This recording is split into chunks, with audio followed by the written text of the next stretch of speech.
Orang Kudus. Sobat Katolikana, saatnya kita simak kisah orang kudus yang dipersembahkan oleh Radio Katolikana. Penulis naskah Arif Setiawan.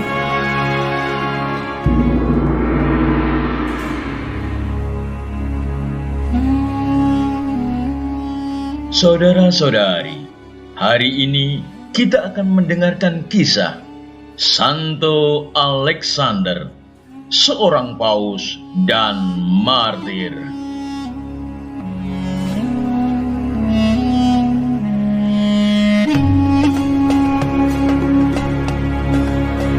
Alexander yang pertama adalah paus ke-6, wakil Kristus, kepala gereja Katolik sedunia dan martir pada abad pertama.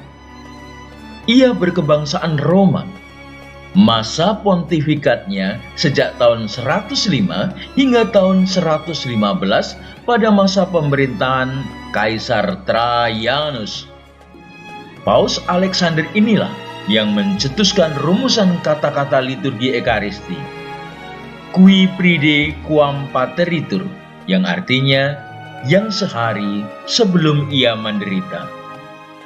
Guna menyelaraskan liturgi dengan pesan terakhir Yesus, ia menginstruksikan agar anggur yang dipakai dalam perayaan Ekaristi dicampur dengan sedikit air sebagai lambang darah dan air dari lambung Yesus di kayu salib.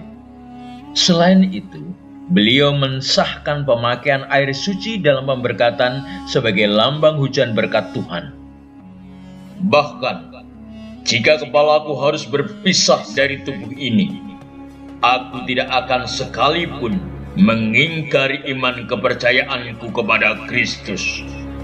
Karena kasihnya yang besar kepada Tuhan, Paus Alexander merelakan kepalanya dipenggal bersama dengan kedua imamnya, Evanius dan Theodulus, oleh penentang ajaran Kristus pada zaman Kekaisaran Romawi pada tahun 115.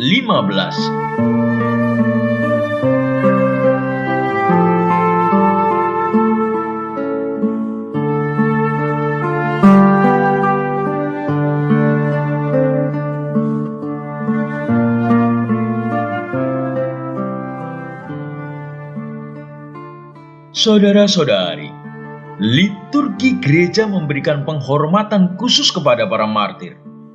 Para martir melakukan semuanya dengan keyakinan bahwa tubuh boleh musnah, tetapi jiwa abadi.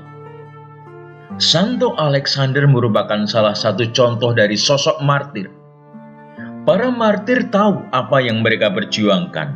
Salib bukanlah tujuan. Salib itu konsekuensi yang harus dilalui untuk memperjuangkan kebenaran dan kebaikan. Seorang Katolik sejati tidak menolak salib. Salib merupakan bagian dari perjalanan hidup seorang Katolik. Kesediaan untuk menanggung salib membuat kita sanggup menerobos kekakuan dan kebekuan sikap pihak-pihak yang mengkhianati kebenaran dan kebaikan.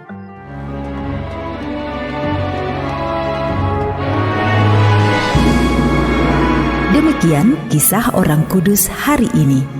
Kisah orang kudus dapat Anda simak di Radio Katolikana setiap hari pukul 12 waktu Indonesia Barat dan pukul 19 waktu Indonesia Barat. Sampai jumpa di kisah orang kudus selanjutnya.